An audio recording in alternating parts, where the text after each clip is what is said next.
تاریخ میں کچھ دن ایسے آتے ہیں جو دنیا کا نقشہ ہمیشہ کے لیے بدل دیتے ہیں۔ 1071 کا ایک ایسا ہی دن تھا جب ملازکرد کے میدان میں ایک جنگ لڑی گئی، ایک ایسی جنگ جس نے نہ صرف ایک عظیم سلطنت کو توڑ دیا بلکہ آنے والی صدیوں کے لیے تہذیبوں کے درمیان ایک نہ ختم ہونے والے تصادم کی بنیاد بھی رکھ دی۔ تو یہاں ایک بڑا دلچسپ سوال ہے، آخر مشرقی اناطولیہ کے ایک دور دراز میدان میں ہونے والی ایک شکست پہلی صلیبی جنگ جیسی عالمی جنگ کا سبب کیسے بن گئی؟ اس تفصیل میں ہم انہی نقطوں کو جوڑیں گے اور دیکھیں گے کہ یہ سب کیسے ہوا۔ اچھا، تو پہلا حصہ ہے سلطنتوں کا تصادم۔ اس بڑی لڑائی کو سمجھنے کے لیے سب سے پہلے ہمیں یہ دیکھنا ہوگا کہ میدان میں کون کون تھا۔ ایک طرف ایک پرانی کمزور ہوتی سلطنت تھی اور دوسری طرف ایک نئی ابھرتی ہوئی طاقت۔ ایک طرف تھی بازنطینی سلطنت، یہ پرانی رومی سلطنت کی وارث تھی، بہت امیر، بہت شاندار، لیکن سچ یہ ہے کہ اندر ہی اندر یہ کھوکھلی ہو رہی تھی۔ اور دوسری طرف تھے سلجوقی ترک، یہ وسطی ایشیا سے اٹھے تھے، بالکل تازہ دم، جنگجو اور اپنی سلطنت کو پھیلانے کے لیے بےتاب۔ یوں سمجھیں کہ دو بالکل مختلف دنیایں ٹکرانے والی تھیں۔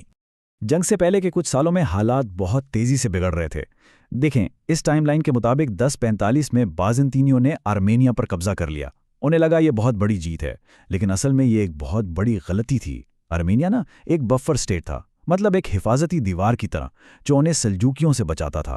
اس دیوار کو گرا کر انہوں نے انجانے میں اپنے سب سے بڑے دشمن کو سیدھا اپنی دہلیز پر دعوت دے دی۔ دوسرا حصہ ہے ملازکرد کی تباہی۔ شہنشاہ رومانوس چہارم نے فیصلہ کیا کہ بس اب بہت ہو گیا۔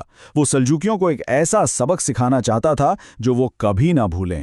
وہ ایک بہت بڑی فوج لے کر مشرق کی طرف بڑھا، لیکن فتح کے نشے میں اس نے کچھ ایسی غلطیاں کر دیں جو پوری سلطنت کو بہت مہنگی پڑیں۔ رومانوس کی 3 غلطیاں جان لیوا ثابت ہوئیں۔ پہلی، اس نے اپنی آدھی فوج ایک غیر ضروری کام پر بھیج کر اپنی طاقت کو خود ہی کمزور کر دیا۔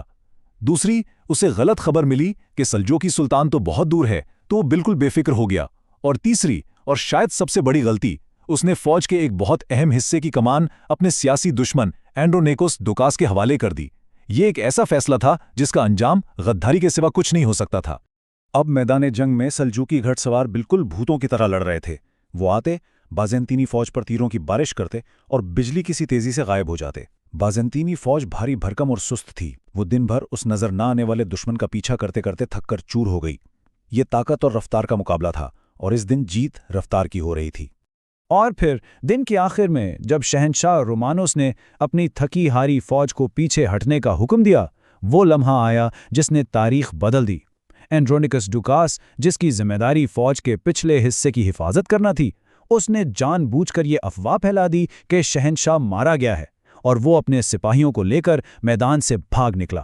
اس غداری سے بائزنٹینی فوج میں ایسی بھگدڑ مچی کہ سلجوکیوں نے انہیں چاروں طرف سے گھیر کر تباہ کر دیا۔ یہ صرف ایک فوجی شکست نہیں تھی، یہ پیٹھ میں خنجر گھونپنے کے برابر تھا۔ تیسرا حصہ، ایک سلطنت اپنے ہی خلاف۔ ملازکرد میں جو ہوا وہ بہت برا تھا، لیکن اصل تباہی تو ابھی شروع ہونی تھی۔ جنگ کے بعد بازنطینی سلطنت میں وہی کیا جو کمزور سلطنتیں کرتی ہیں، وہ اپنے ہی خلاف ہو گئی۔ یہ بڑی حیران کن بات ہے۔ جیتنے والے سلطان الپرسلان نے قیدی شہنشاہ کے ساتھ بہت عزت و مہربانی سے پیش آیا۔ اس نے نہ کوئی زمین مانگی، نہ کوئی ذلت آمیز شرط رکھی، بلکہ وہی امن معاہدہ پیش کیا جو جنگ سے پہلے کر رہا تھا۔ رومانوس کو ایک پل کے لیے لگا کہ شاید وہ اپنی سلطنت بچا لے گا۔ اسے یہ نہیں معلوم تھا کہ اس کا اصل دشمن سلطان نہیں بلکہ قسطنطنیہ میں بیٹھے اس کے اپنے لوگ ہیں۔ اور یہاں تاریخ کا سب سے تلخ مذاق دیکھیں، جس شہنشاہ کو اس کے دشمن نے عزت سے رہا کر دیا، اسی کو اس کے اپنے سیاسی حریفوں نے تخت سے اتارا، بے رحمی سے اندھا کیا اور مرنے کے لیے چھوڑ دیا۔ رومانوس کی کہانی ہمیں یہ بتاتی ہے کہ کبھی کبھی باہر کے دشمن سے زیادہ خطرناک گھر کا دشمن ہوتا ہے۔ رومانوس کی موت کے بعد سلطنت ایک بھیانک خانہ جنگی کی لپیٹ میں آ گئی۔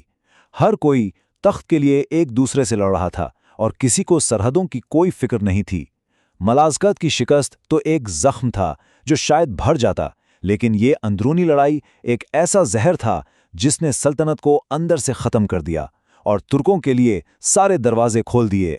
چوتھا حصہ، مرکزی علاقے کا نقصان۔ تو اس اندرونی خانہ جنگی کا نتیجہ کیا نکلا؟ سلطنت نے اپنا دل یعنی اناطولیہ ہمیشہ کے لیے کھو دیا۔